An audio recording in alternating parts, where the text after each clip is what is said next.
Hello, good evening, good afternoon, all dear colleagues from EFIM. My name is Dr. Ünal. I am an internist from Turkey and a member of the Turkish Society of Internal Medicine. We are very glad to host you today in the name of EFIM Adult Vaccination Campaign Study Group. As you know, EFIM has different study groups and the adult vaccination was one of them. Although it has happened about 5 or 6 years, we are trying really hard to include more members to this adult vaccination because we believe that, we all have to believe that adult vaccination is the responsibility of internists in the perspective of the protecting the health. Unfortunately, we were not very successful, but with pandemic, COVID, there are good things and bad things, of course, about pandemic. The member of our working group is increasing now, and we decided to run one of the first web-based web presentations of EFIM as the adult vaccination campaign in Europe study group.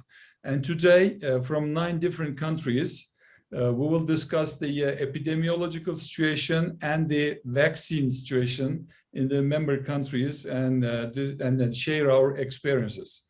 And today I'll moderate with my co-moderator, Dr. Corbella. Dr. Javier Corbella is the Secretary General of EFIM since 2017. He has a PhD in medicine and he is the head of internal medicine department at Belwich University Hospital. He is the group leader of the Systemic Diseases and Aging group at the same hospital. Biomedical Research Institute, and the senior lecturer and the vice dean at the School of Medicine, International University of Catalonia, Barcelona, Spain. Dr. Corbella, please, I invite you as the co-chair. Thank you, Professor Ünal. On behalf of the Executive Committee of the European Federation of Internal Medicine, we are very pleased to be here to promote more exchange webinars, taking advantage of our opportunity to be more than 35 national societies of internal medicine and representing more than 50,000 internists across Europe. So this is one of our active working groups, the Advice Adult Vaccination Campaign in Europe working group. So thank you, Professor Ünal. Thank you, Dr. Mine Durusu, to organize this webinar and all the team.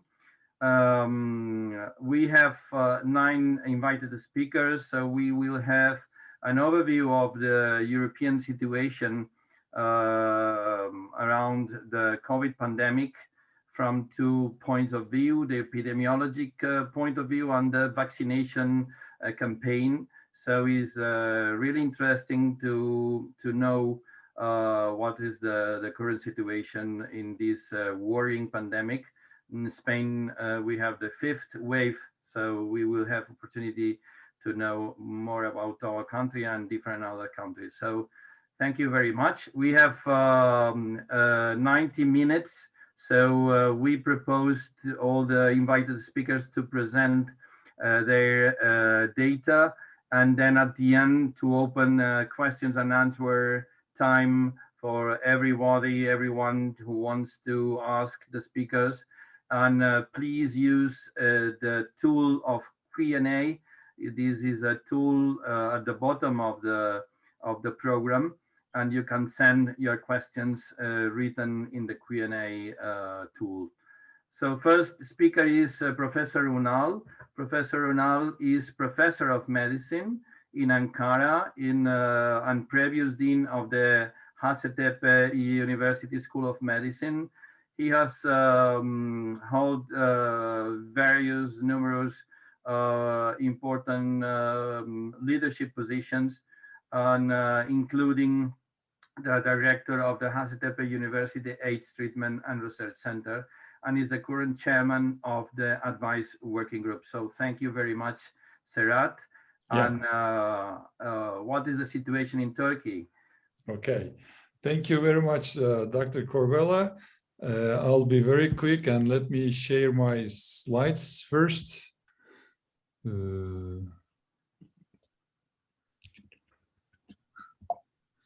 I work in a big university hospital in Ankara, Hacettepe, and I'm the director of the Hacettepe University Vaccine Institute as well. So we are heavily involved in the follow-up the patients and the vaccine programs in Turkey. Turkey has done very good at the beginning, actually. We have some infrastructure, digital infrastructure to follow our patients, and there were some new ones immediately added to this one. So we do the test, and whoever gets positive and will be followed by the patient following system, and it decides whether going to the isolation at home, isolation in the special designated area, or go to the hospital. And once in the hospital, gets into the central follow-up program. And there's another mobile application. It follows all the positive patients, and we don't let them go into the crowded places.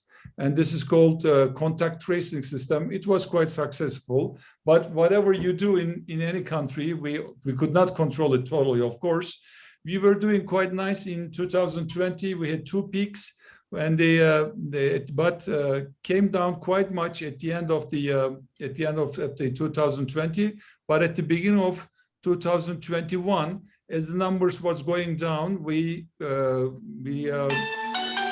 slowed down a little bit the necessary precautions, and with the introduction of Alpha, unfortunately, we had the second and the third peak in the April of this year. And here, as you see, we have gone up to more than 60,000 new cases per year, and the 90% of them was Alpha, actually. Alpha was the prominent. But as is the story in all the other European countries, here in the beginning of July, we have started to see the Delta variant, and we have gone up to close to 10,000. And here is the latest situation. We are always in the first 10. We just came down to 7th position after UK. We have more than 5.6 million cases and 50,000 deaths so far. And yesterday there was close to 17,000 new cases and the 60 deaths. We are talking about 83 million people with the median age is quite young, actually, 31.5. And nowadays, you see the different cities in Turkey, case incidence per 100,000 population. We have some cities going up almost to 200, and some cities going down to very low, like 8 or 9. But the good point, we are inviting lots of tourists during those days. Those touristic areas, the numbers are quite low and the precautions are very high, actually. And we do about 200,000, well, a little bit above 200,000 tests per day. And the test positivity, we could come down to 1.5, but unfortunately, as you see over here in this last 2 or 3 weeks, we have gone up to 7.5% again. And the precautions are still being used, but of course the mainstay is the vaccinations. We have inactivated vaccine, what's called Sinovac, imported from China, and mRNA BioNTech vaccine. We have started the vaccination program in the middle of January. And first we have started with the Sinovac, and then mRNA vaccine has added to this one. So far, there are more than 68 million first total vaccination have been used, as you see over here. 56% is mRNA, and 44% is the inactivated vaccine. And the first dose is 39%. I mean 39 million. You see the device here. And the second dose is about 23 million. And being a little bit different than the other countries, we have started to use the third dose for the people who have been vaccinated 2 doses with Sinovac, and no third dose for the mRNA vaccine. And here you see the age adjusted. Since we have the inactivated vaccine first, the elderly people unfortunately vaccinated with the inactivated verse 1, but majority of them now, they got the another dose, the third dose with an mRNA. So we think that we did a good coverage in those ages too. And here you see we just came down to 18 years old very recently, and we are trying to increase the penetration of the vaccination. So I'll stop here, and thank you very much for your attention.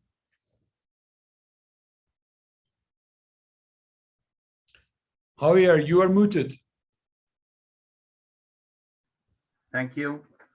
Thank you for adjusting the time. The time is approximately 8 minutes per each speaker to have time then to have questions and answers. Our second invited speaker is Olivia Braila. Olivia works in the primary care division at the Geneva University Hospital in Switzerland. And she has been interested in therapeutic education and self-care management. So now is a very interesting opportunity to convince people to be vaccinated. She told us that in Switzerland are an important proportion of resistance in some kinds of people. And in addition, she began working at the COVID care team, which provided clinical follow-up during the first and the second waves and focus now on the long COVID. So thank you, Olivia. And this is your turn to present the Swiss results.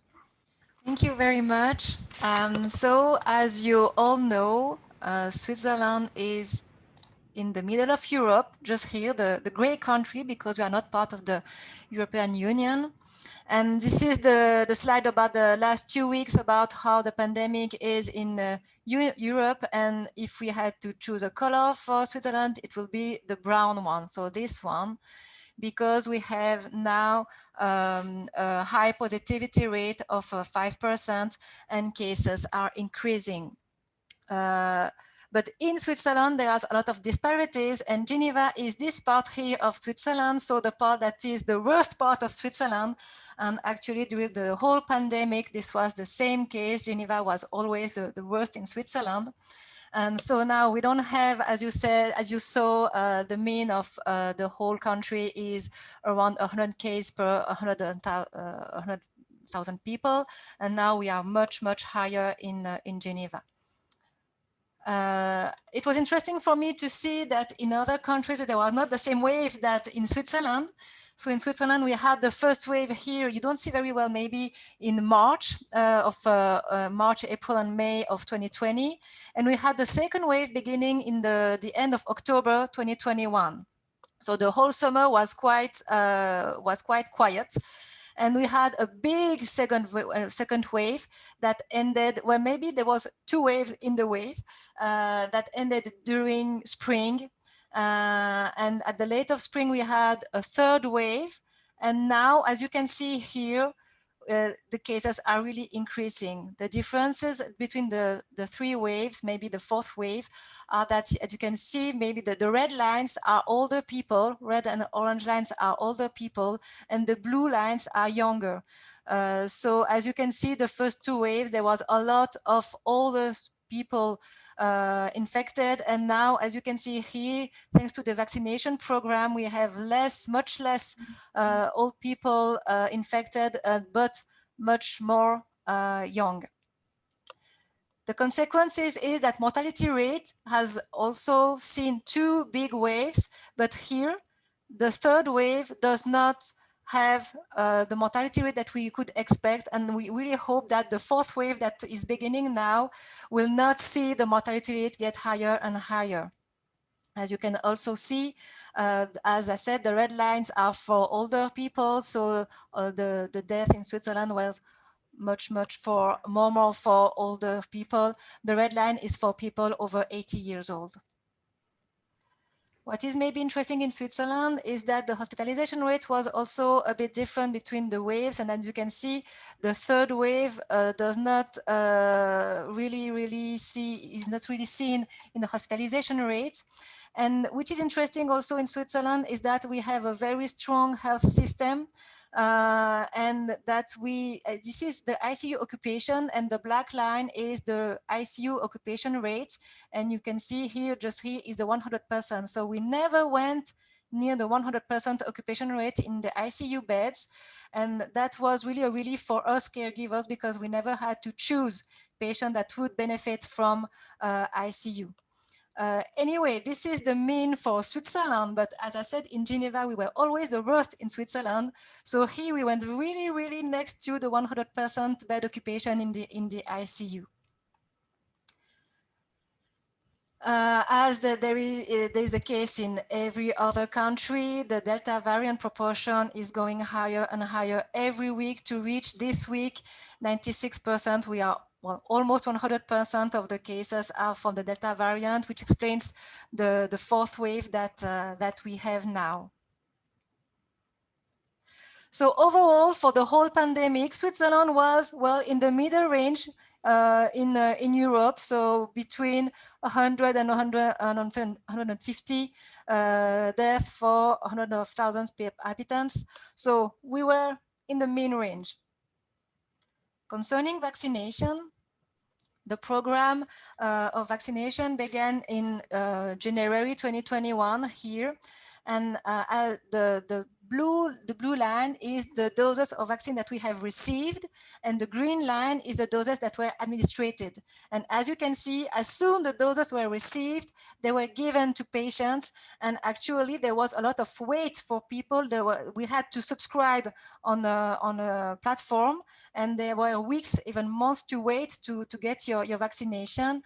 But things are going better, and as you can see now, the situation has reversed, and now we have too much vaccines.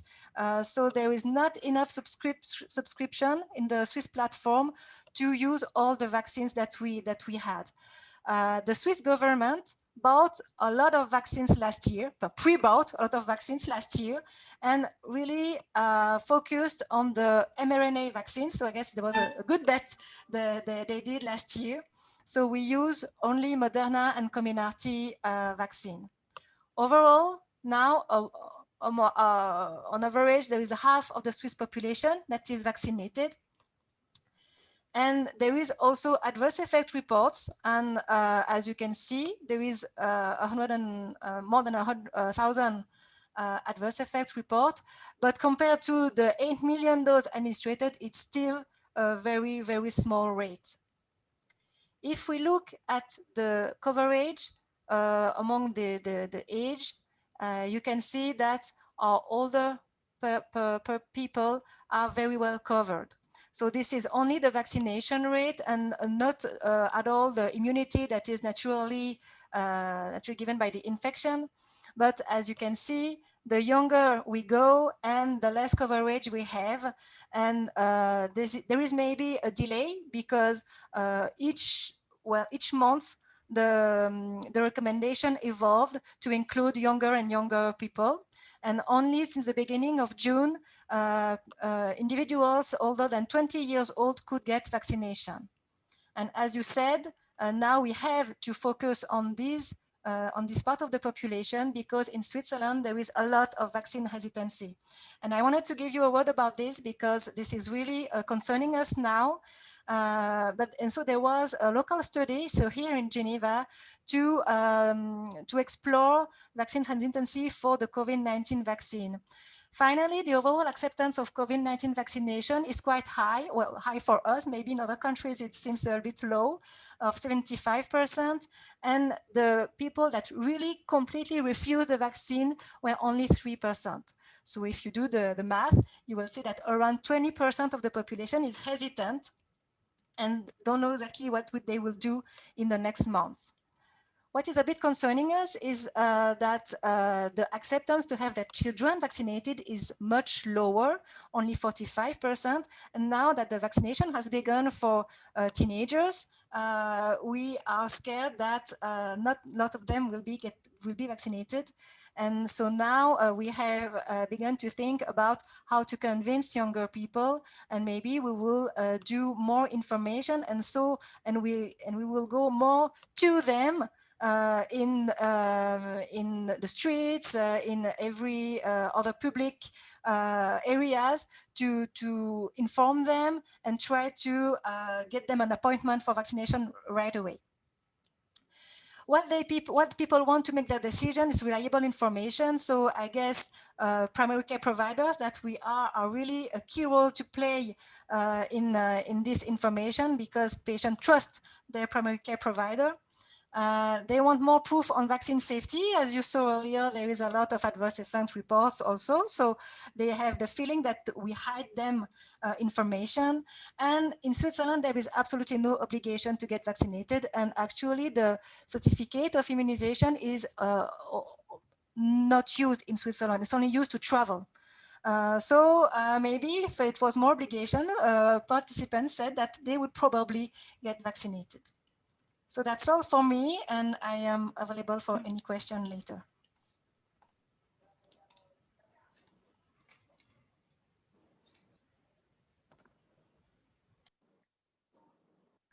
So thank you, Olivia.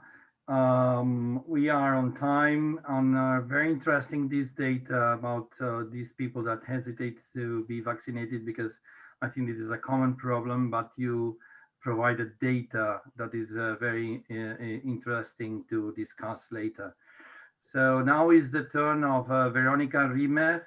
Veronica has been working for more than 20 years in the Department of Infectious Disease and Liver Disease and Acquired Immunodeficiencies in Wrocław's Medical University in Poland, but now is working in the Regional Hematology and Cell Transplantology Center, and is of course a specialist in infectious disease and clinical immunology, and is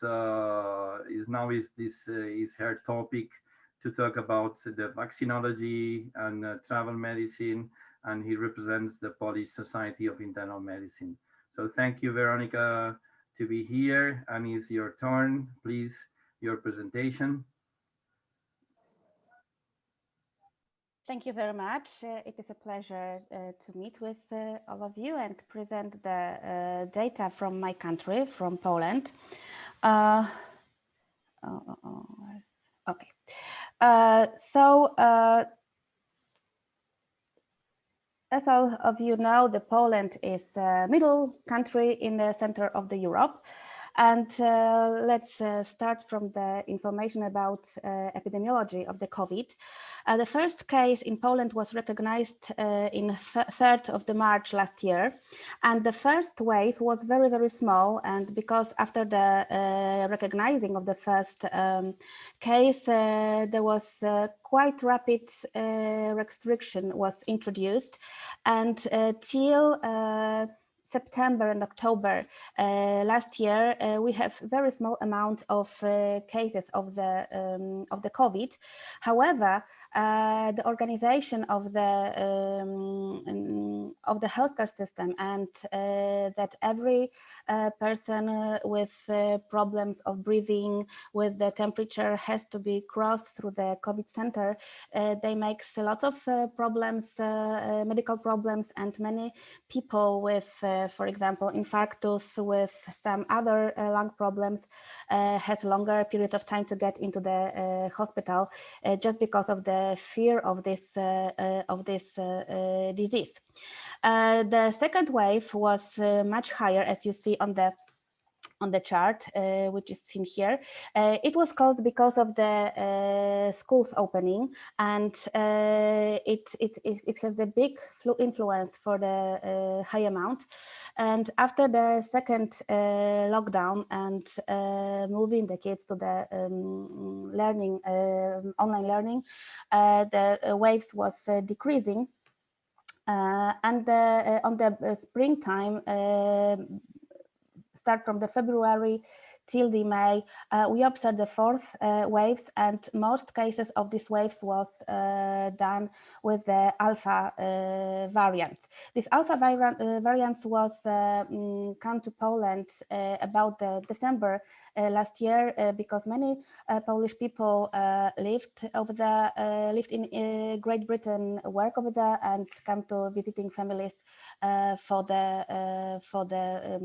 Christmas holiday. And if they arrived before the lockdown, because lockdown was started very soon after the Christmas, so this variant alpha was introduced to Poland. Now we have very good situation, because as you see here, there is a very small amount. We have about yesterday was recognized 74 cases all over the Poland. Of course, this amount in general, the cases is smaller than normal, because many people afraid about the isolation, about the quarantine of the family, even if they have some symptoms which was tell us that it was probably a very high probability of the COVID, don't want to be tested and hide this information, but make the self-isolation. So the truly amount of the cases is higher. Here you see the data from the Worldometer. As you see here, we are quite far if we think about tested persons. So we are not the top country. And if we look on the deaths, it is 19th place, so it is not very good. And many deaths also are connected with that during the third wave. Almost, we have only one disease, only COVID. So people with other disease, after car accident, after heart attack, after insultos, there is very problematic to get with the malaria or something like that. It was very problematic to get into the hospital, but I think that it was in many countries the same situation. About vaccination, we have quite good situation now. Everyone who would like to be vaccinated, it is possible to get the vaccine, and the people can choose what the vaccination can be vaccinated. It is now situation, not on the beginning. The first dose was administered on the end of the December, and on the beginning in Poland there was two main groups of three groups which was started first. It was started the oldest people, so they started from the 90s, 80s, 70s, and etc. Every day and every week, the next generations can be registered for the vaccination. And also the healthcare workers also start the vaccination as the first one. And on the beginning, it was workers who work in the COVID hospitals, and then other. There is a quite high amount, but in my opinion, it's still not enough, because as a medical healthcare workers, we should be vaccinate almost in 100%, not 90% or 80% as our nurses. And healthcare workers on the beginning, in the first part, it was Pfizer was administered, and on the springtime, it was AstraZeneca was proposed for the people who weren't vaccinated earlier. And quite soon, also the residents of nursing homes were vaccinated. Then teachers will start to be vaccinated during the winter. And next, some fragile subpopulations. But since May, our government decided to open the registration, and from the beginning of the May, everyone who would like to be vaccinated can be vaccinated. And now we also vaccine the teenagers since 12 years old. On the beginning, the only physicians qualifies everyone to vaccinations. Now especially since May, nurses and lifeguards qualify and make vaccinations, but in some situation where someone has some additional disease and there is some questions, then the physicians qualifies to vaccination, decide to vaccine or not to vaccine. As you see here, there was highest amount of vaccination was start on the May and June, but now, as you see, there is decreasing amount of vaccination, which is not good information for us, and it is because of probably few reasons. Also, the oldest groups are not such vaccinated as we would like to. It is probably because there was two kinds of way to be registered, or through the internet, which was easy, but for the many old people, not so easy, and through the telephone, but the phone was, you have to be very lucky to phone and make a registration. And when you compare the vaccination, and there is higher amount among the women than men, which is quite interesting information. So what is in the situation? Almost about 45% of the population in our country, in my country, is full vaccinated, so gets 2 shots or 1 shot, because we have 4 kinds of vaccines. We have Pfizer, Moderna, we have AstraZeneca, and we have since springtime the Johnson & Johnson. This is the smallest amount because it was the late introduced. And only 30,000 post-vaccination reaction was registered. This registration is obligatory in my country, and we have restrictions in the law if we don't do this. However, not everyone do this. In my opinion, the mild post-vaccination reaction, which is the most noticed, is underestimated because many of them are not registered. But serious and very serious, which, as you see here, there is still very, very low amount. And we have good report about, but it was last version of this report of our epidemiology department, National Epidemiology Department, was done on May, so that's why I'm not showing you, because it was 2 months ago. But they showed that most of the serious and very serious adverse reaction was not connected directly to the vaccination.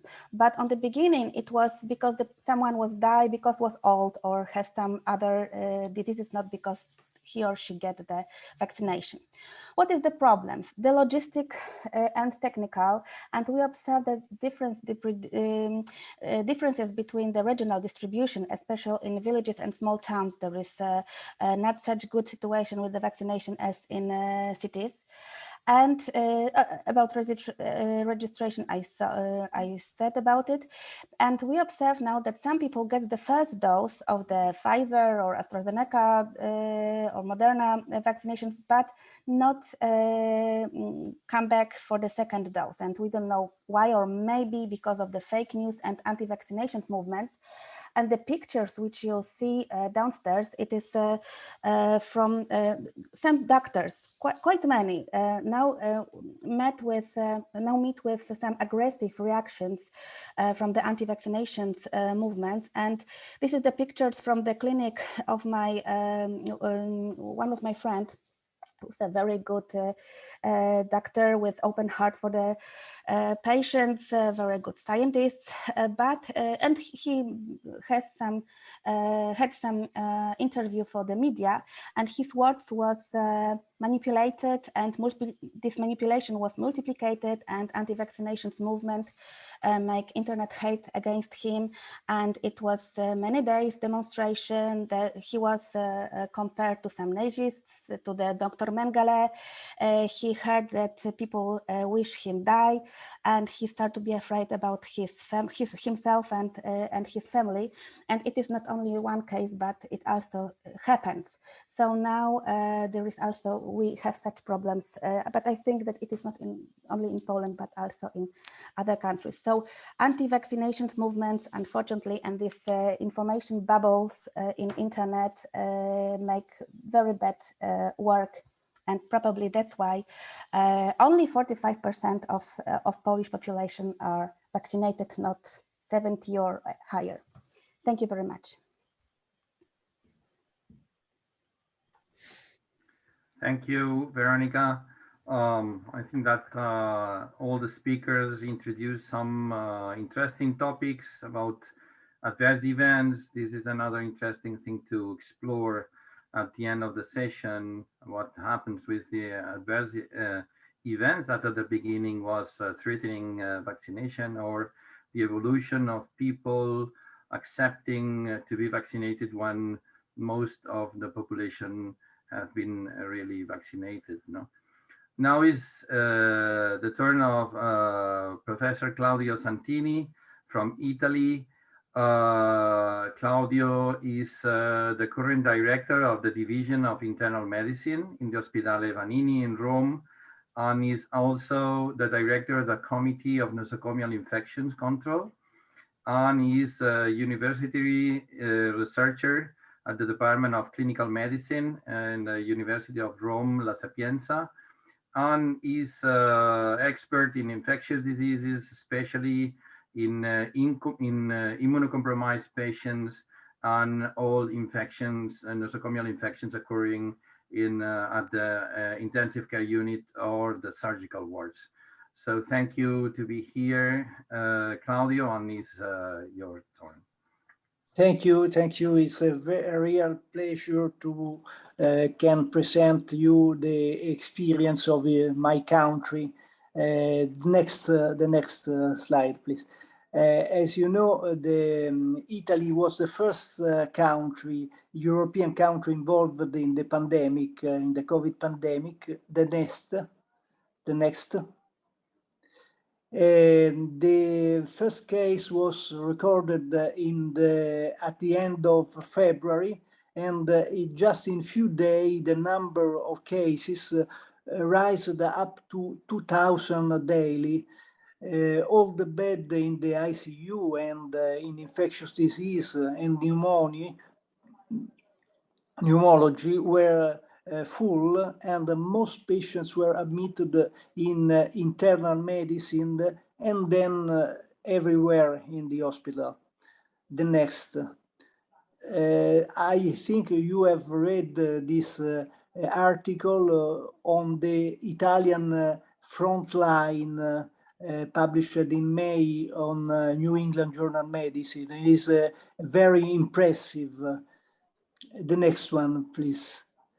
In March, we start with the lockdown, and as you can see, in the next 2 weeks, the number of cases rised again up to 4,000 daily.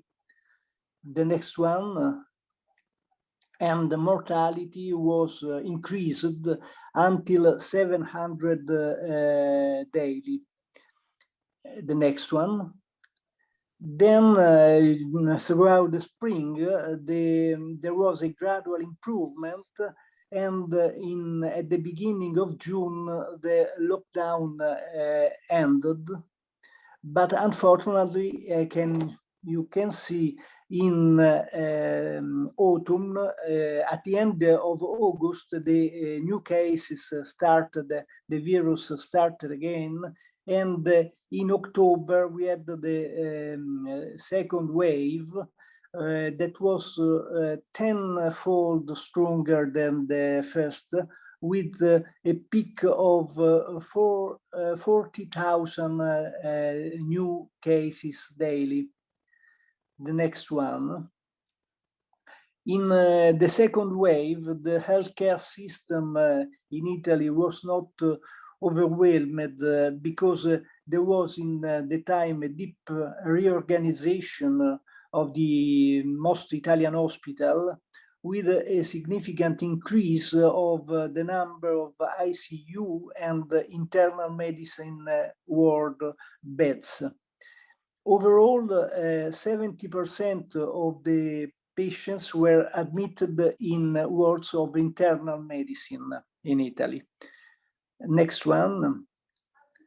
This is the trend of new cases, of deaths, and the cumulative number of cases until July, a few days ago, July 23.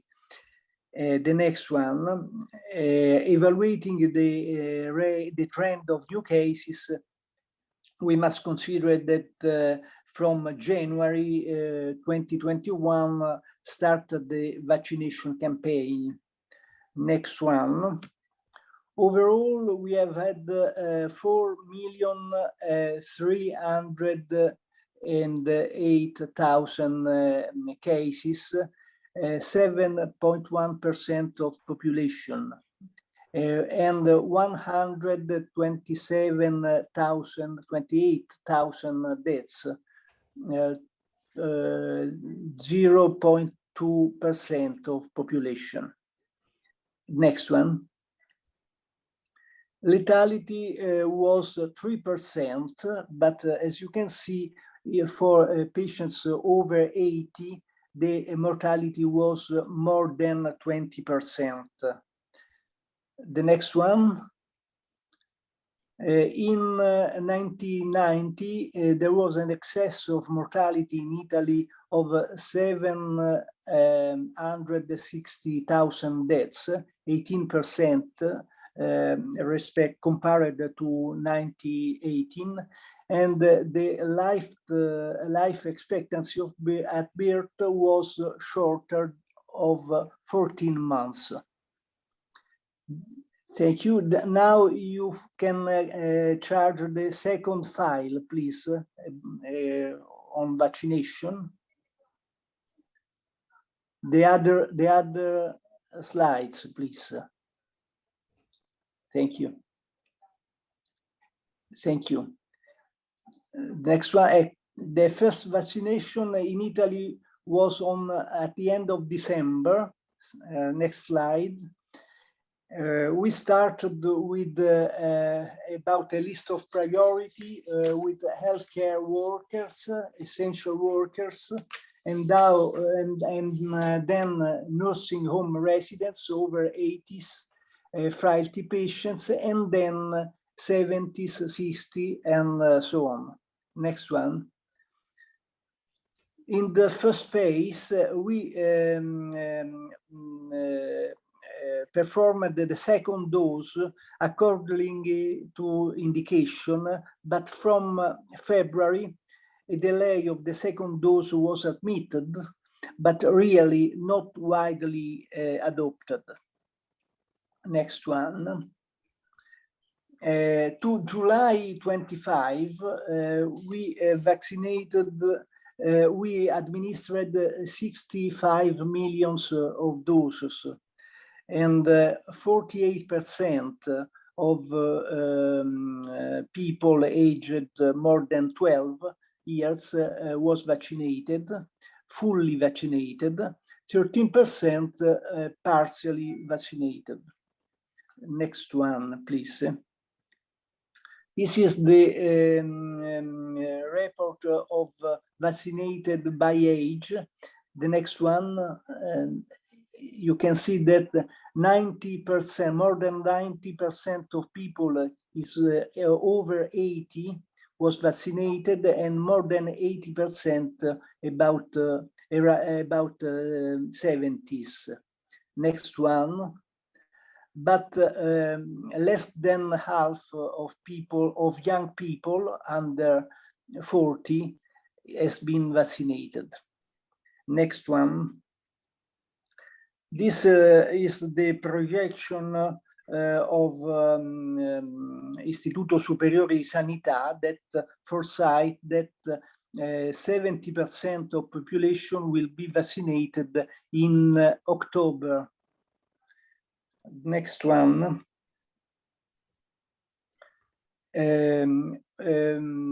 Pfizer vaccine was the most employed, followed by AstraZeneca vaccine and Moderna. Next one. I would just remark the three effects of vaccination. The first one, the protection of older patients, as testified by the decrease of mean age of new cases. In the first wave was 68 years, and now is 26 years. Next. As you can see, there was a reduction of hospitalized and ICU infection. Next one, especially the severe infection are involve just not vaccinated patients. The next one. And there is an impressive effect of vaccine on healthcare workers. Before, in the first phase, 15% of healthcare workers were among the patients, the infected patients. With DPI, the rate decreases to 5%, and with vaccination below 2%. Thank you. Thank you. Thank you, Claudio. Now it's turn to Professor Unal to introduce the last four panelists. Thank you. Thank you, Javier. And we are going on with Dr. Ayelet Raz-Pasteur from Israel. Dr. Pasteur is the head of medicine. Medicine department at Rambam Healthcare Campus and clinical assistant professor at the Bruce Rappaport Faculty of Medicine, Technikon Haifa, Israel. And the Dr. Pasteur is heavily involved in COVID-19. At the beginning of the outbreak of COVID-19, she was appointed as the head of the Keter department for COVID-19 patients at the Rambam Healthcare Campus for 3 months. And beyond that, since 2019, she serves as the chairman of the Internal Medicine Circle at the Rappaport Faculty of Medicine, Taikon. And she serves as the active member of the leadership of the Israel Association of Internal Medicine. Please, Dr. Pasteur. Hello, good evening. This is Haifa. I'm the director of internal medicine and of Rambam Healthcare Campus, which is a 1,000-bed tertiary medical center in Haifa, in the north region of Israel. And as you said, during the first wave, I was the director of the COVID-19 patients department. And these are some pictures of my dear colleagues during that special period. If I had delivered this web in April, I might have happily told you about the pandemic subsiding in Israel, but the variants have changed our reality. Israel population is 9.3 million people, with an average of 80,000 COVID-19 tests per day and positivity of 1.7%. We have in these days 80 patients hospitalized with severe COVID disease, 20 under mechanical ventilation. 5.8 million citizens are vaccinated with 1 dose, and 5.3 million are vaccinated with 2 doses. Here are the number of vaccinated, total number from the middle of June to middle of July, and it is increasing. And here, the vaccination by age subgroup. And as you can see, most of the citizens over 40 years are immunized. And if we look at the teenager subgroup, you can see the increase in their immunization status. What about the daily vaccinations? We have variability, but the average, there are 10,000 of vaccinations per day. In these few minutes, I'm going to tell you the story of the COVID vaccination campaign in Israel. The campaign was started in December, and in the beginning of April, December 2020, and in the beginning of April 21, almost 60% of the population of Israel was already immunized. If we focus on age subgroups, you can see that there is a 20% coverage for age over 50 years. How did we accomplish this complicated task in that short time? First, I think we made it simple. We chose age as the simplest determinant, and feasible because we vaccinate in almost every place of the country, in the community, in hospital, and in long-term facilities. We have decided about 2 dose regimen of the vaccine that give the highest protection for vulnerable population. The main factor was prioritization, I think like in Poland model. First, we immunized the population over 60 and healthcare workers.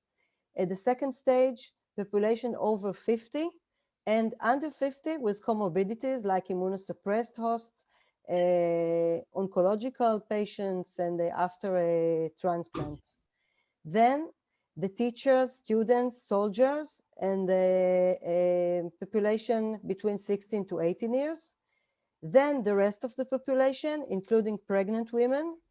And the last, the convalescents with 1 dose of the vaccine. I think the success of this operation was largely because of the Israeli HMOs. All citizens in Israel have mandatory health insurance that delivered by 4 public HMOs, Maccabi, Mouchedet, Leumit, and the largest one is Clalit. There are widespread services in the communities, and we can mobilize the personnel of the HMOs to the vaccinator centers, which we create in cooperation with the municipalities, like these huge areas of vaccinations in short time. Also, we create the Green Pass. It was an electronic proof of protection a week after the second vaccine dose and for convalescent individuals. This Green Pass permits the entrance to restaurants, gyms, museums, concerts, shows, sports games, and also there was no isolation after contact with COVID-19 patients or after international travel for those with the Green Pass. Also, the Green Pass, like Olivia told about the vaccine hesitant individuals, the Green Pass was an incentive for vaccine hesitant individuals to get immunized. Also, we got help from the media. The media was very supportive. The main messages was that the vaccine was officially approved by professionals in every evening on TV. The vaccine passed all necessary regulatory steps. We were explaining the novel technology on TV by the infectious disease specialist, and we declared that vaccination was the only way to overcome the epidemic.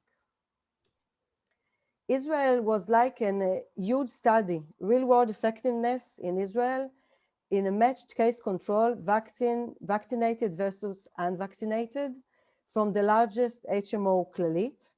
And we can see that in all categories of outcome, SARS-CoV infection, symptomatic infections, hospitalization, severe COVID-19 disease, and mortality due to COVID, we have a high level of protection in all age categories also. The epidemic curve is with the first wave, second, and the third one. And if I focus the third one, Zoom, here we started our vaccination campaign in December. Here is the lockdown period. And in April, we can see the subsiding of the pandemic. Also, subsiding of new severe and critical patients. What is the current status and restriction in Israel for nowadays?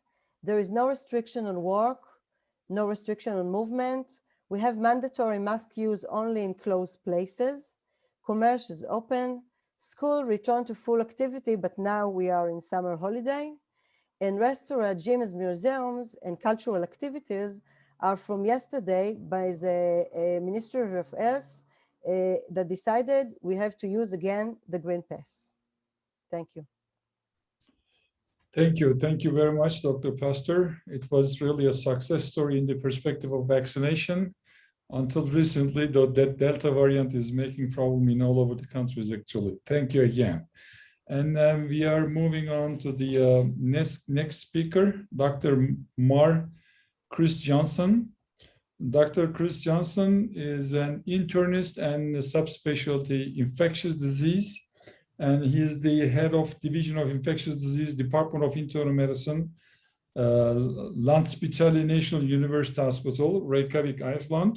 His research activity was in Staphylococci and Clostridium difficile, but changed into the COVID-19, of course, and he already has good paper published like molecular benchmarks of SARS-CoV-2 epidemic, coming in Nature Communication, prevalence and the other specialties of the COVID-19 and rheumatic disease disorders, and the humoral immune response to SARS-CoV-2 in Iceland in New England Journal of Medicine. And he's going to present the situation in Iceland. Please, Dr. Chris Johnson. Thank you very much, and thank you for having me on this webinar. So the current situation in Iceland is depicted on the left of this slide, where we have a running incidence in the domestic cases of about 176 and about 15 cases per 1,000, 10 to the 5th on the borders, and this has been increasing. There's a number of people in quarantine and also in the screening quarantine, about 2,000 people in the quarantine, and we have a total number of cases probably over 695 now. It's probably like 750, and we're actually up to 4 hospitalized patients.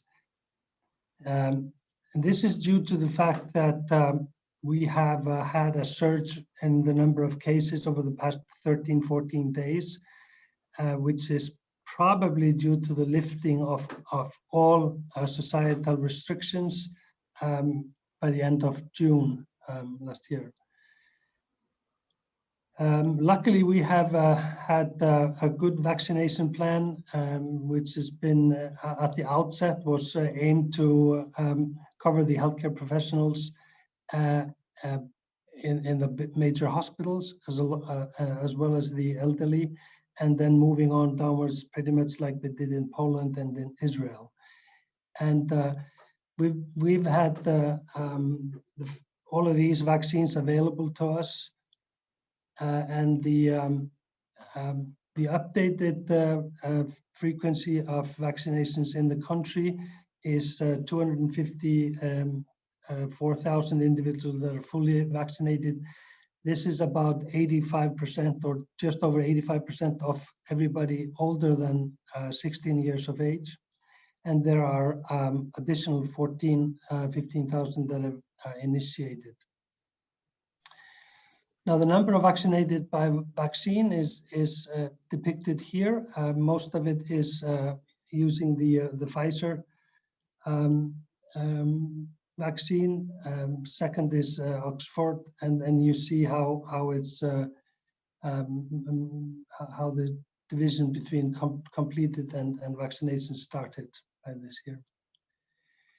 Now, the success in our case has been the fact that we've had a really good rollout in all the age groups, almost 100% coverage in everybody above 70 years of age, and then it tapers off. And we're now initiating the vaccine this fall in the younger generation. Now, currently there are unfortunately 70 to 100 new cases daily, but what we're seeing is that the sickness is less among the vaccinated than the unvaccinated, and about 2/3 to 3/4 of the cases are indeed vaccinated, and which is interesting in the sense that we're actually seeing more cases than we had anticipated in the vaccinated groups, obviously. And the admitted cases that have been vaccinated have so far only been after Pfizer and AstraZeneca. Now, what has happened in the admission rate in the current wave, it is less than 1%. I would say it's probably more like 0.8% of the cases, whereas in the previous waves of COVID, we were seeing admission rates of about 4 to 5%, and this is a clear reduction of about 80% in the number of severe cases. Currently, we are this is the age distribution of people in isolation by age, and as you can see, obviously the highest number of cases is in the age bracket, which is less vaccinated, obviously. So we feel that we are privileged by that data. Now, 2/3 of the people in isolation are younger than 40 years of age. So, and the people that have needed to be admitted to hospital have been older than 50 years of age. Thank you very much. Well, thank you, Dr. Chris Johnson. Very interesting presentation. And now we are moving on to the Spain. Dr. Jaime Lora Tamayo. And Dr. Tamayo is a MD, PhD, and he's a specialist in internal medicine with expertise in infectious disease. He was educated at the Hospital University Bellvitge, Barcelona, Spain, and is currently working in the Department of Internal Medicine at the Hospital University 12th October, Madrid, as an ID consultant for surgical wards. And during the COVID-19 pandemic, Dr. Tamayo has been part of the COVID-19 task force of the hospital, both assisting the patients and in organizational tasks. He has also participated in several clinical research projects from the manufacturer's semi-COVID registry and the Spanish Society of Internal Medicine. Dr. Tamayo, please. So, I'm so sorry. And as we have explained at the beginning, we are expecting questions through the Q&A. Please write your questions. Sorry, please, Dr. Tamayo. So thank you very much, Dr. Unal, and thank you for the organizers for inviting me to share this interesting webinar. I will give the Spanish perspective, which I think is not very different from what Dr. Santini has explained in Italy. I think our two countries are much alike, both from the historical point of view of the pandemic. Italy was first, and then Spain was pretty much a second country with a big wave at the beginning of the last year. This is the whole pandemic in Spain. So here on the left-hand side, you can see what happened from early March to June in 2020. Well, there was the first wave. Please notice that the scale in these two graphs is different. So you can see here up to 6,000 infections per day, whereas here the scale goes up to 1,000. So the scales are different. Here you have the very first wave, and then you have the second, third, and fourth wave. And unluckily, we are starting our fifth wave, also as a result of different policy regarding epidemiology. So far, as per the end of July, we have had a little more than 4 million cases, which is roughly 10% of the Spanish population. And then I would like to share with you, because I think these slides are quite well known, are more or less similar to other Mediterranean countries. What happened in Madrid? Madrid is, as you know, the capital of Spain, and was one of the most affected parts of Spain. And I think that the reason for changing the scales in the Spanish government was that in May 2020, they changed the way of informing the cases. So it was more practical and easier for hospitals and primary care to inform cases, whereas in the first part of the pandemic, I think the country was overwhelmed. So at the same time, in Madrid, all hospitals from Madrid, which are 62 hospitals in the whole region of Madrid, this is around 6.6 million of inhabitants. They produce these graphs that you can see here, and these are not incidence, population incidence, but these are the number of patients admitted in hospitals in Madrid during the pandemic. And so this is not population-based data, but I think it's a good surrogate marker of what was happening in the population at the moment. And you can compare the first wave, so from March 2020 to June 2020, this was like a big tsunami that we were all used to in the first weeks of the pandemics, and this was really overwhelming for the public healthcare system. In the other colors, you have the subsequent waves that we have been facing during these months and during these last 18 months. And then you can see here with another scale what was happening with patients admitted to hospitals in Madrid in the blue line, and then patients admitted to the ICU in the red line for the second, third, and fourth wave. And you can see that, of course, the scale is different, but you can see that the patients in the ICU, which is the most scary part of the illness, really followed what was happening in the common wards of hospitalization.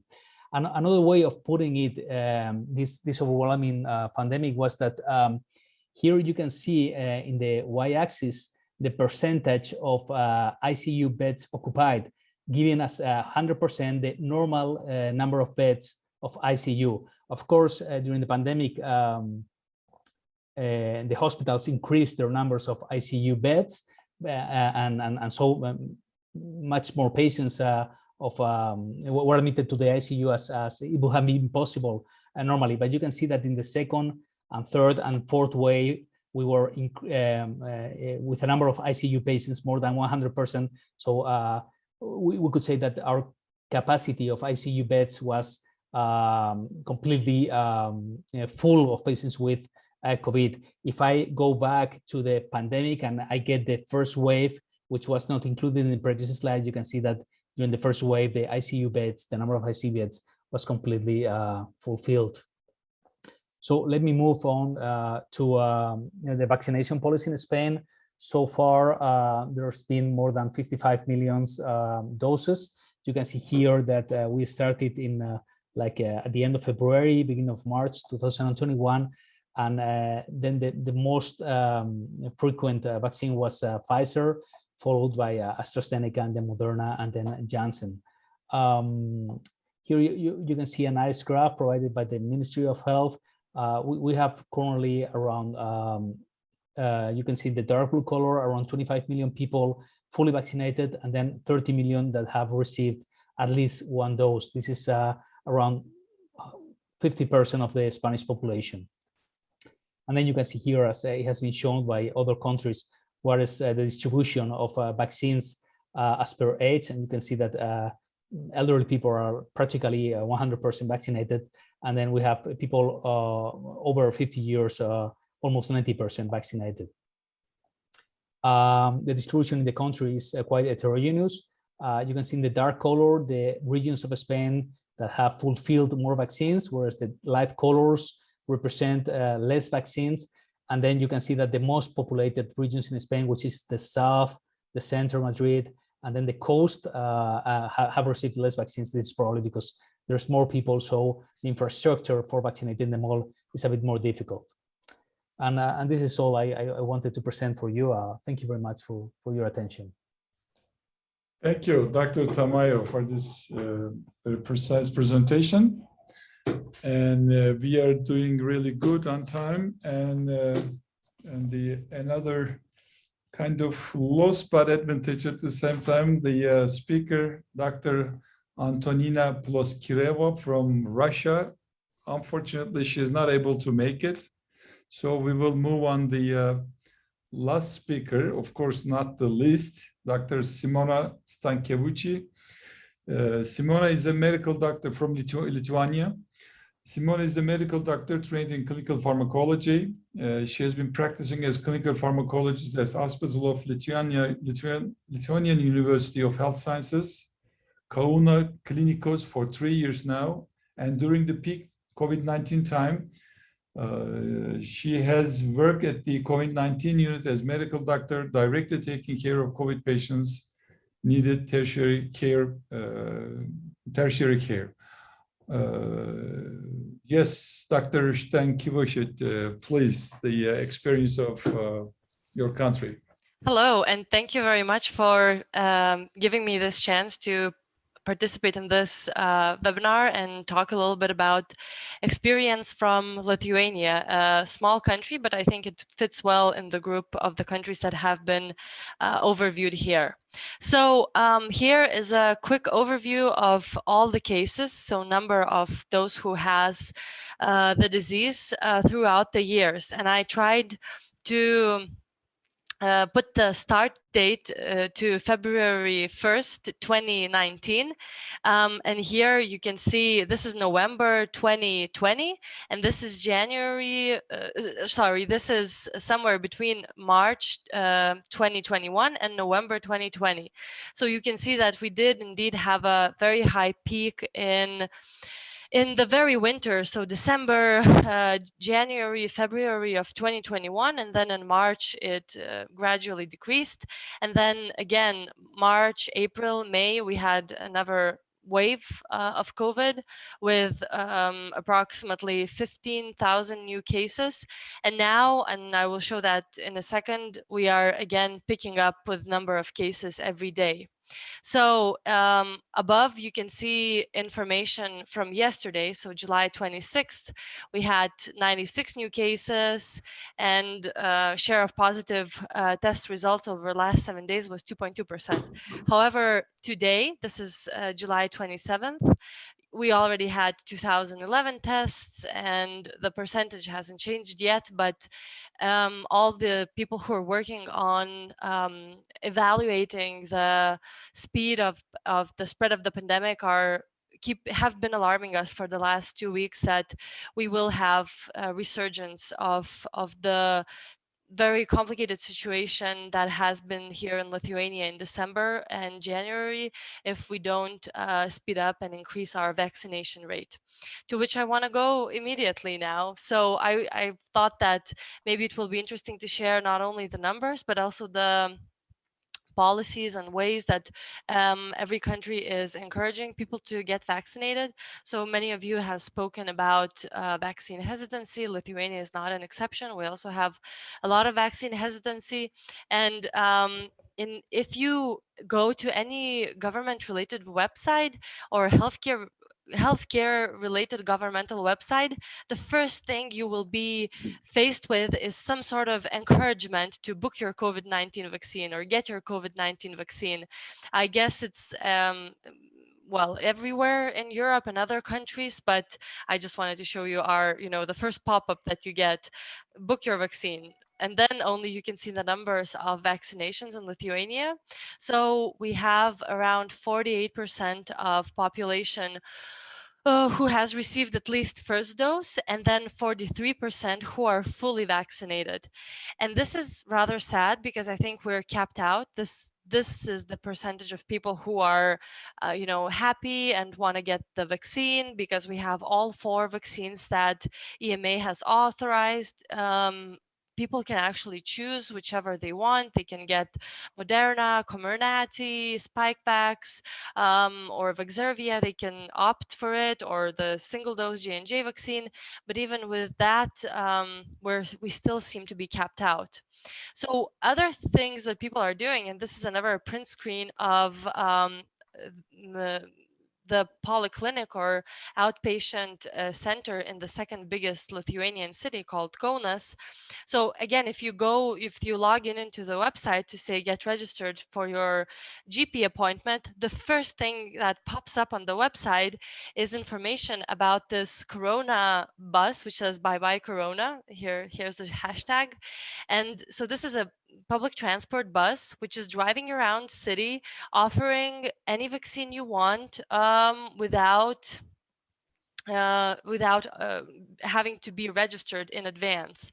And you can also go and get registered without any registration into the vaccination centers anywhere in the country. But despite all these, in my opinion, rather innovative and encouraging techniques that are being used now by the government, we're still kept out. There's a lot of division in the society about whether we should get vaccinated or not. So we'll see what the Delta will bring to us. This is another example. Our Department of Statistics has provided these graphs where they show number of cases, number of new COVID cases, number of hospitalizations, and number of deaths or percentage of deaths divided according to vaccination status, and the red one is unvaccinated. So you can see that since June 1st, 2021, 82% of people who were unvaccinated had COVID being detected for them, and only 18% between those who had partial vaccination or full vaccination.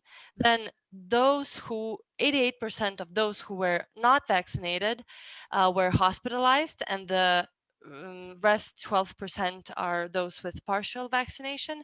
And then those who died of COVID-19 since June 2021, 89% of those were unvaccinated.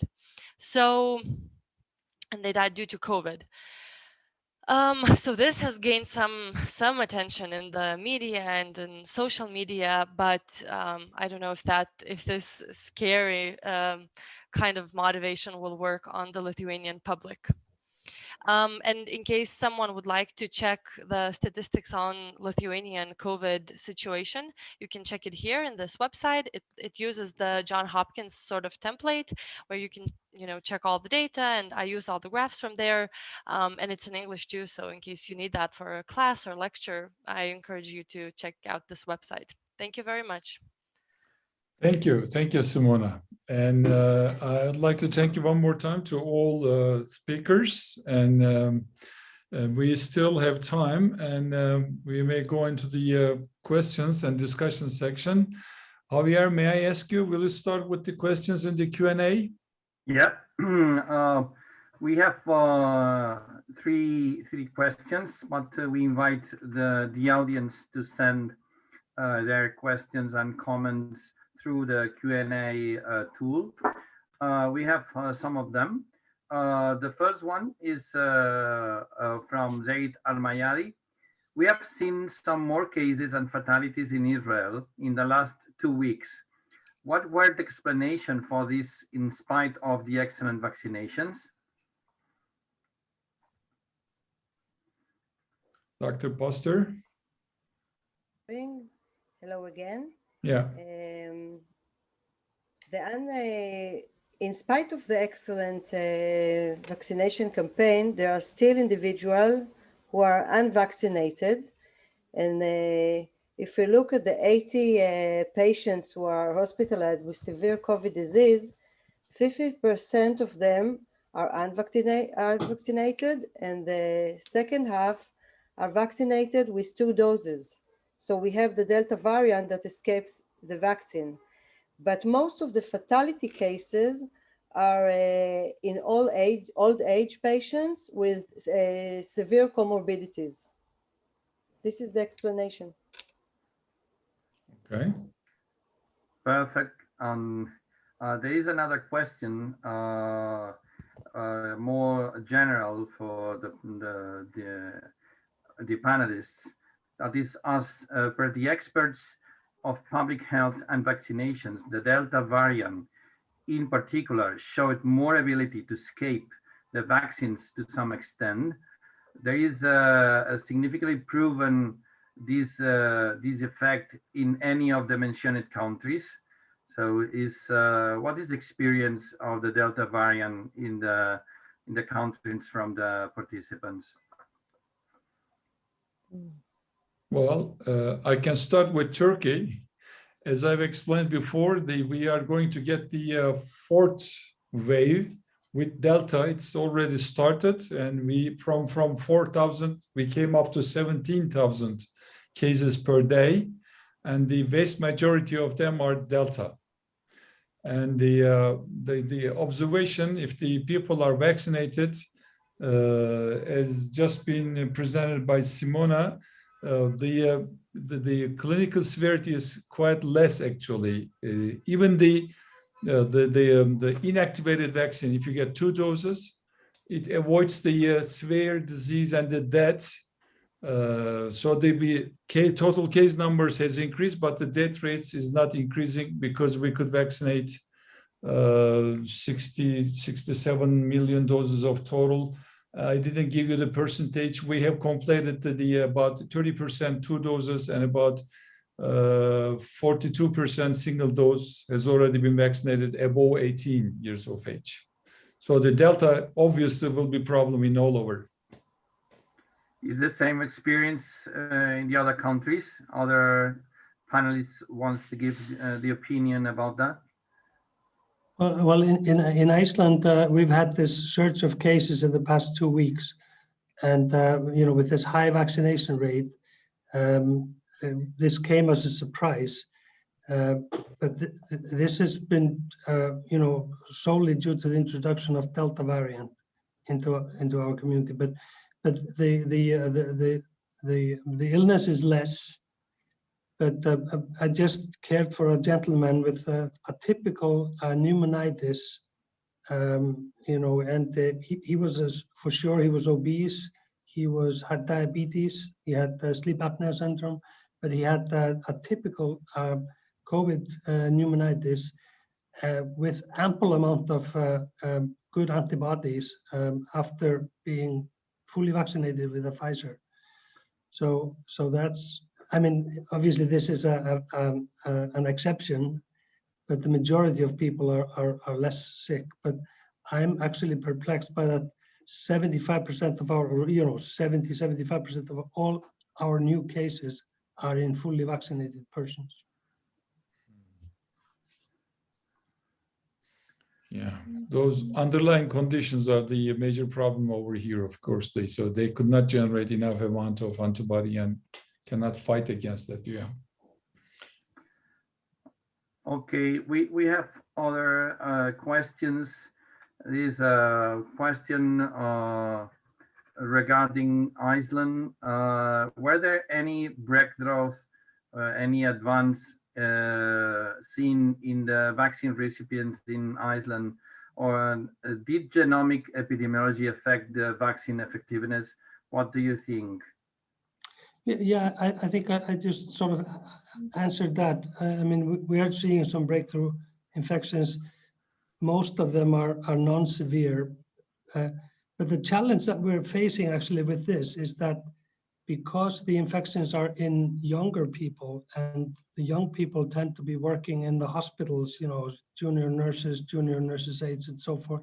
So we've had quite a bit of challenge, you know, protecting our patients from introductions into the hospital environment and the healthcare environment. Okay. And I had lots of questions from Turkish colleagues actually. If you let me, Dr. Corbella, I would like to ask the all panelists those ones. Perfect. Well, Turkey is not a member of the European Union yet, like Switzerland, but Switzerland is in the middle, so we're at the border. So our conditions are a little bit different, and Turkey is the only country who has used the inactivated vaccine as well. In all the other countries, mRNA and the adenovirus vaccines are used. And with this reality, European Union is saying that if you want to visit our countries, you have to be vaccinated with 2 doses of mRNA. Is that true? I mean, does European Union accept AstraZeneca adenovirus vaccination as well for the freely travel?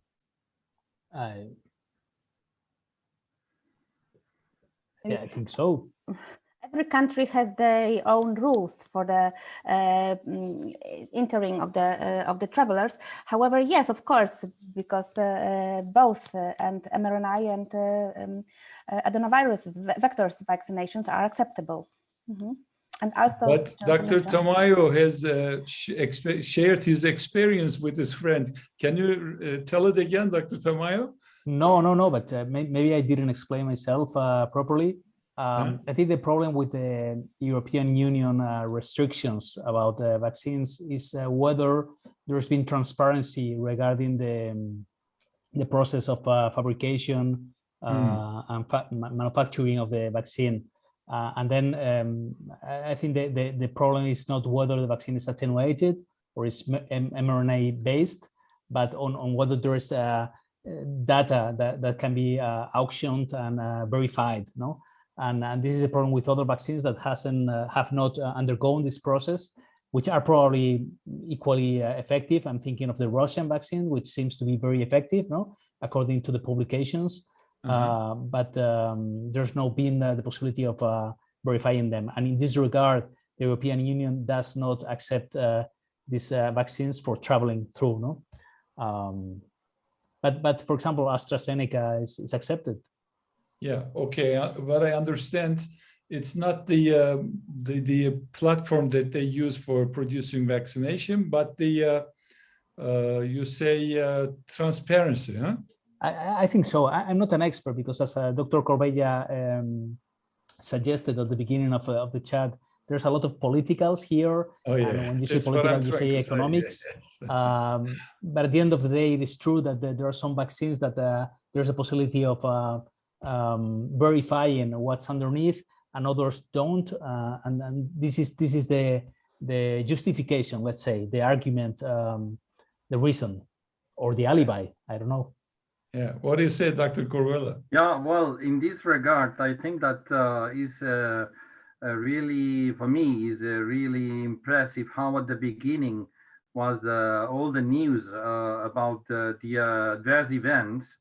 And now with huge amounts of people vaccinated, this is not in the top of the headlines. So there are many political, I think, interests. One forbidden to travel to Europe if you have been vaccinated by the Russian vaccine. So in my case, I think that this is a real political problem, and all our experience is quite important to put this issue in the level that the scientific level. No, I have a question regarding the evolution of the vaccination. I don't know if Olivia can respond, is because she is interested in these people hesitating to be vaccinated. What are the expectations about these difficult people to convince when they will see a more proportion of people vaccinated? They will resist more, thinking that they are in a lesser risk to be infected if most of people are vaccinated?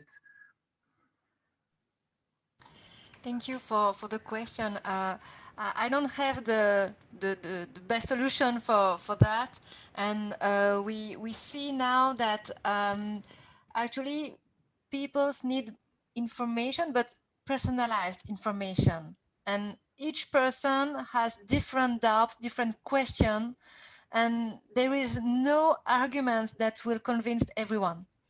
That's why now we are thinking about going to each person personally, hear about the doubts, hear about the why are they scared about the vaccine, and give them the information they need. And we realize that there is no campaign, there is no broad campaign that will be able to answer this issue. I don't know if I answered your question, but I don't think that telling people, well, we will be able to avoid a future lockdown, or you will be less vulnerable to further infection.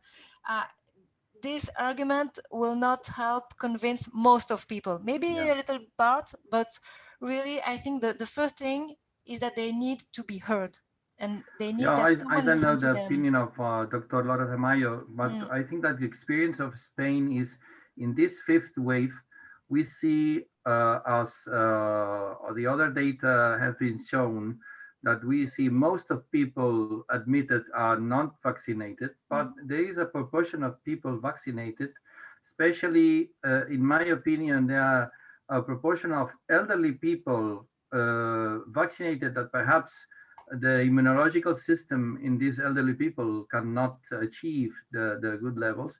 But there are another proportion of people really vaccinated that we suspect that there are other immunological or genetic factors that are affecting the host to explain why these vaccines have been failed. No? I don't know the opinion of Professor Laura Tamayo, if there is the same experience in Madrid, but we are worried about these young people without comorbidities that are now being admitted, most of them non-vaccinated, but those that resist to be vaccinated thinking that they are at lower risk because the population has been vaccinated is a worrying issue to face in every country. Okay. Yes, I agree with you, Dr. Corbella. I think we still need more data because the knowledge on the immune response of these vaccinated people that in spite of the vaccination are developing pneumonia, let's say, as a clinical picture that finally gets them admitted to hospitals, which is what we are witnessing these days. We need to study a bit more, not just the humoral response of the vaccine, but also the cellular part of the vaccine, which is kind of more difficult. So I'm looking forward to see these studies. I think that what we are having now in Spain, the fifth wave, is an interesting example of even if you have a large proportion of the population vaccinated, there's so much virus just going around that you have a large number of patients that gets infected even then, no? Still, and even if we have these cases that you are depicting, which I agree with you, I think that the vast majority of patients who are admitted are not vaccinated or are not fully vaccinated, and those who are admitted in spite of vaccination have milder cases. Yeah. And related to the escape from vaccine, as I underlined in my presentation, the inactivated vaccines or antibodies are waning by time, especially at the 6 months. So we have given the third doses who are already vaccinated with 2 doses of the inactivated vaccine. And the boost is working really nice, published by the Chinese people. And the increase in the antibody level and the neutralizing antibodies covers the Delta variant as well. So it's quite okay. But on the other side, mRNA it caused terribly much higher antibodies, and it longs 9 months or 12 months. And the laboratory studies, it looks like that it covers Delta variant as well. But in the daily life, Dr. Pastor may explain that. I remember the publication from Israel saying that mRNA vaccine is protecting against Delta variant 39%. So the question over here we are facing in Turkey, we do the third dose for inactivated vaccine, either mRNA or inactive as the third one. It's functioning quite well, but we did not use the third dose for 2 doses of mRNA vaccines. But Israel has already started for vaccination for the immunocompromised people. Yes. And already. so what the speakers think about that? Are we going to need third dose of mRNA to cover all the variants? So, Dr. Pastor, we can start with you. I think that it is about time to the third dose. Yeah. Okay. Any other contribution for that? Yeah, there is another. Okay. Who's that? we have to start with healthcare workers again, like the prioritization, and then the other population. So what do you think the optimal time for mRNA vaccine boosters? I mean, 6 months, 9 months, or?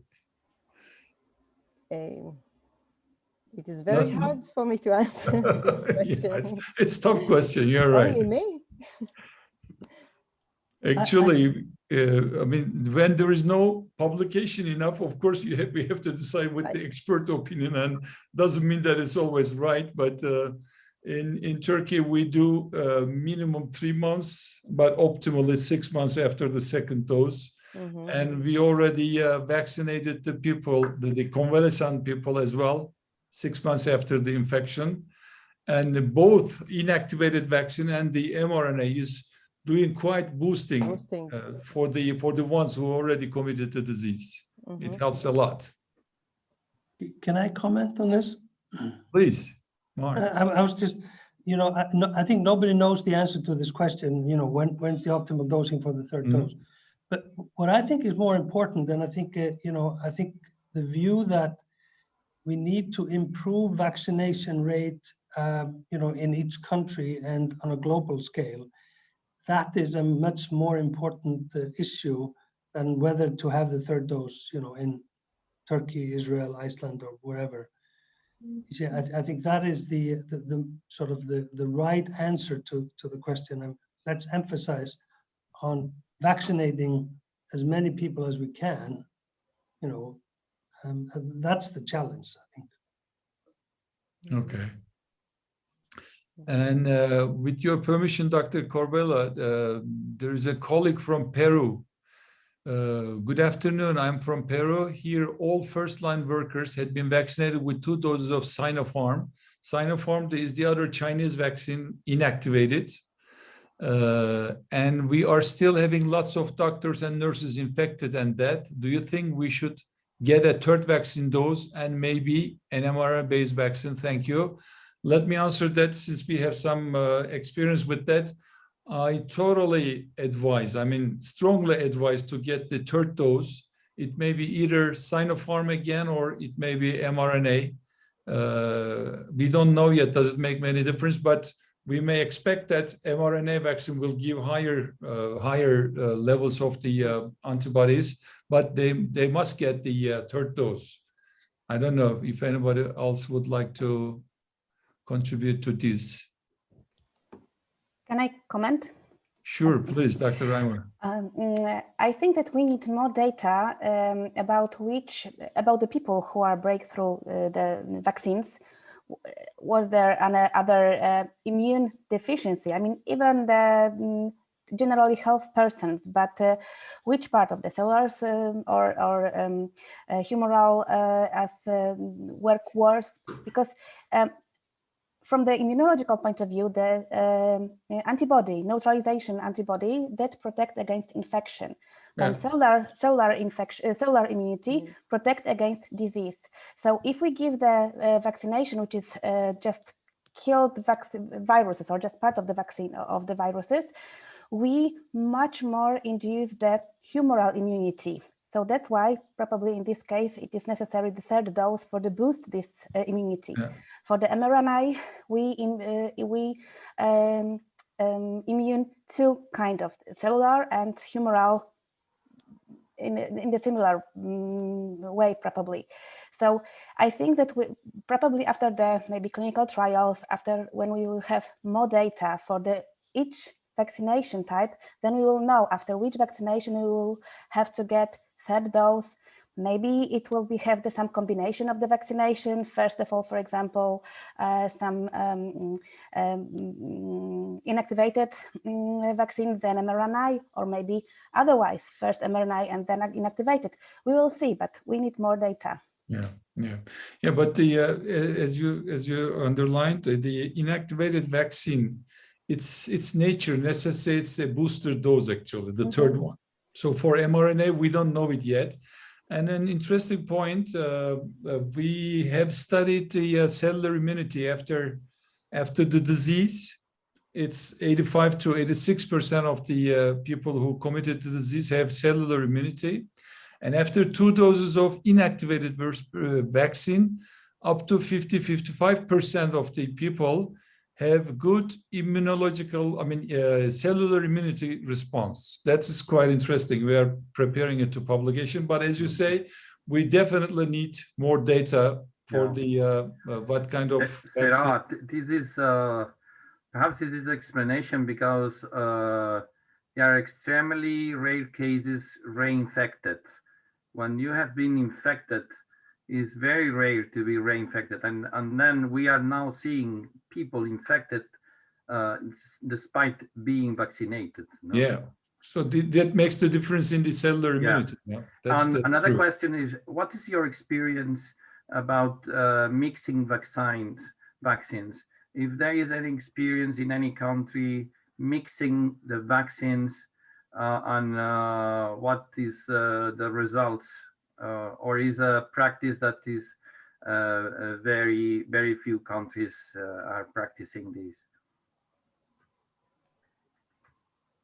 Well, as much as I know, England is using the adenovirus plus mRNA, and the early results shows that it's working well. But we cannot say that those are really different platform vaccines. They both are promoting the mRNA and the S protein at the end. So the only experience I know is in the countries like us using inactivated virus and boosting with mRNA, and we have done it a lot, up to minimum 2 million doses of the third dose of mRNA, and about 800,000 as the third dose, the inactivated vaccine. Now we are following those people, and we are at the stage of evaluating, but we don't have any result yet. Mm-hmm. But we will see. Definitely need more data. Yeah, mixing, very limited data. Okay, Dr. Korbel, I think we have answered all the questions, and we are quite late as well. We are 15 minutes over our original time. And please, will you please close up the... Okay, thank you very much. I think that it has been a very, very interesting evening, sharing different countries, different experiences, real data. This is the most interesting. The people that are in the front line facing this amazing pandemic. So this is a tool that we have as EFIM to share our experiences live, but also to perform or to carry out some surveys, studies. So this is a very nice line of collaboration, cooperation across Europe, across all the EFIM members. So I am very happy to have been here co-moderating with Professor Serhat Ünal. And I only want to give thanks to the working group to organize this interesting webinar. More than 60 people, 70 people have been participating, and very active questions and answers. So thank you very much for being here. And I think that this is the beginning of other webinars that can come, and other studies and surveys that can give sense to be a federation as we are. Thank you. Thank you. And as the chair of the working group, I would like to thank you all. And it was very good discussion, and I hope it will be an example for the other working groups as well, because EFIM, the internal medicine, is a very vast platform, and the EFIM web broadcasting and EFIM Academy will be a beginning of the new learning way. And I would like to thank all the attendees, all the speakers, and I would like to thank Dr. Mine Dursu Tanrover as well, the secretary of the working group, organizing all those things, and hope to see you all in the next coming meetings. Thank you. Thank you. Bye.